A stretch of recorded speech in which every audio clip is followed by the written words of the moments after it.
Welcome to Going Green. Vegan fashion is making its way to consumer closets and is the talk of the town at this week's Fashion Revolution Week 2019 in Zurich. It uses animal-free products such as recycled plastic bottles, cork, wood, industrial waste, rubber and other materials. More and more vegan clothing retailers are now also popping up online. But just how sustainable is vegan couture itself? And will it really be able to walk the walk on the catwalk? To discuss, I am now joined by Pauline Treis, country coordinator at Fashion Revolution Switzerland, and Sanaz, designer and co-founder of SANIKAI. Pauline, let me start with you first of all. So big fashion giants are launching sustainable and vegan fashion lines. H&M, for example, has its new conscious exclusive line as well. But how much of a real movement is it already, or is it just a PR stunt? I think in general it's really we welcome that more and more brands are doing efforts towards more sustainability, that they are working towards sustainable resources in the ecological questions of their materials, and also into working with fairer conditions. But in general, there are still a lot of deep problems connected very strongly to the fashion industry in general. And this is something we with Fashion Revolution question, and we ask for more transparency in that business. Often it is PR. It is important to show what kind of, work towards a consumer who is asking for more sustainable fashion. But we don't really know sometimes what's really behind it. That's a very important point. Now, you, Sanaz, you launched the SANIKAI, the designer label in vegan fashion in 2015 here in Zurich. What kind of consumer and market demand are you seeing? So, first, our consumer or our customers, they are between 25 and 40 years young. And they set high priority to high quality clothes and timeless design. So especially for vegan clothes, there is still a potential. So the demand, there is still a potential for it. It looks like we are still at the very beginning of this movement. What kind of business and market potential do you see in the future? And is there any opportunity at all, Pauline? Okay, I first think we need to distinguish between vegan fashion and sustainable fashion. Sustainable fashion does not in itself mean vegan fashion. I think vegan fashion is it's a movement. It's for vegans who also would like eat mostly vegan. And sustainable fashion does not mean it has to be vegan. Of course, in sustainable fashion, questions about animal cruelty and so are also very strongly implied. But we can work with animal fibers as wools or silks in sustainable fashion. They are certified wool and silk products. So if we talk about the materials, what kind of material do you use in your work, Sanaz, and where do you source it from? So I agree with Pauline. There is really a difference between sustainable and vegan fashion. So we have the part that we use sustainable, eco-friendly materials like organic linen, rami, organic cotton. And on the other side, we use vegan fabrics like recycled plastic bottles or made of recycled plastic bottles, regenerated nylon, per example. And yes, they are vegan, but they are also eco-friendly, but not so eco-friendly like organic linen, because the recycling of these materials is a little bit more harder than natural fabrics. Now, you at Fashion Revolution Switzerland, Pauline, organized the Fashion Revolution Switzerland 2019 this April. What kind of demand are you seeing from the big stores like High Street, for example, Globus and Jelmoli? Do you see any orders, any deal to be done with these big brands? I think also on the high street level, consciousness about sustainability is growing, also because the consumer is demanding it. And with Fashion Revolution Switzerland, we're actually really targeting mostly the end consumer and making him more conscious about the impact he can have with his own when he purchases, and by making the consumer more conscious, I think probably like the brands and shops will automatically also react to that demand. So that's what we're targeting, and that's where we also get an answer on all different levels, from small brands to bigger brands. Let's talk about the international context as well. Urban Outfitters, for example, they also plan to sell their vegan outerwear starting this July. So it seems to be a global movement now. Are you also planning to sell your designs outside of Switzerland, Sanaz, if we talk about the international context? So we already do in Germany, in Belgium, and soon also in Poland. But we have the feeling that demand in the US or UK and also Australia is higher than in Europe. Also higher than in Switzerland? Higher than in Switzerland. And why do you think that the demand here in Switzerland is still pretty low? Because the market size is quite tiny in Switzerland, and the volumes abroad is much higher, bigger. And so the population of something like, I don't know, vegan becomes now mainstream, and it needs always a little bit more time in Switzerland to be mainstream in something, yes. It seems there's also a cultural aspect there as well. Now, we have seen in recent months and in the past year as well, some vegan movements happening in France and Germany as well. Not so much here in Switzerland yet, but do you think that we will still see something like this happen here in the country, Pauline?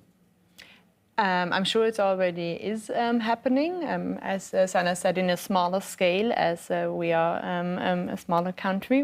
But I think in general it's something which we can see, movement into more awareness about my own impact when I consume, be it food or be it fashion. Now, there are a lot of innovative textile companies like EMPA, for example, here in Switzerland, also Testex. So do you think that these are actually taking advantage of this vegan movement and vegan textiles as well? Or is this a market that they still ignore at this stage? I don't think that they ignore this, but first, really important, it's to show sustainable products. And there is a big range of sustainable products, and I think vegan is such a part of it. And but yes, the priority is really how can they show or bring to the consumer conscious products, conscious and sustainable products. It doesn't necessarily mean that you have to be vegan to wear vegan fashion, is it, Pauline? No, it sure doesn't. I think, for example, fur is a good example about many brands who would work with other animal fibers as wool are not working with fur anymore. Many, even like shops forbid fur, don't buy fur anymore. So this is kind of a dead business, and fake fur is got so much stronger. But in general, in this whole question about often the vegan is used as an argument to sell, but in depth to see how strong there's still an impact on the environment. There's an environmental urgency happening right now, and we with Fashion Revolution, we claim this, and we see that there's a point about, there's numbers about the fashion industry emitting 1.2 billion tons of greenhouse gases through the production. This is more as all international flights and maritime shipments together. There's also the point about the microfibers problematic, which is really also connected kind of with the vegan fashion, because vegan fashion is often recycled polyester, so it's still polyester, but by washing this you will have emit a lot of microfibers into waters. So at the end of the day, basically the lesson we're learning that whatever fashion you're wearing, it's still having an impact on the environment. There's still a carbon footprint. Absolutely, yes. So can there be any action, that we can take in order to limit further this carbon footprint? footprint, or is this just what we have to live with now? No, so I recommend to buy timeless designs and take care of them. Secondhand is also an option always? Yes, of course. It's a big and a great option. And so I think it's very important to have really timeless and high quality pieces and to pass by from generation to generation. What kind of consumers and clients do you have at this point, Sanaz, at SANIKAI, your design label? Who is buying your clothes? Are they the rich people with deep pockets, or young people like you and I? So generally, our main customer lives a healthy, conscious life, and so yes, we are not. We are a little bit in the premium range, but it's because we pay Swiss salaries, we produce everything here in Switzerland, and therefore, yes, the price is a little bit higher than a piece, I don't know, from H&M. So what is the price range of one of your designs, one of your outfits? So we start with 110, 120 and go up to 500, 600, 700. And for winter coats, the winter coats, they are 1,000 francs. So yes, but it's very important to also show it's not because of the price, it's also because of the quality. Not only because it's made in Switzerland, also because of the quality, and the fabrics are more expensive than commercial fabrics. From an industry perspective, Pauline, how do the prices of vegan fashion compare to conventional fashion? And do you think that vegan fashion prices will come down?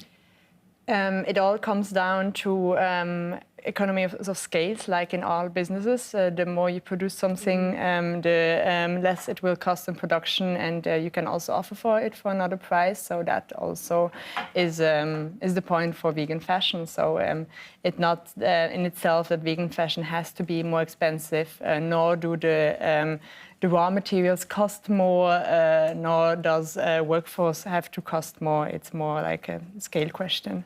There is now a vegan trademark internationally, basically guaranteeing that there is no animal testing in the fashion products, that animal-free products are being used, but the implementation seems to be lacking. Is this a key challenge for the future of vegan fashion? What do you think, Sanaz?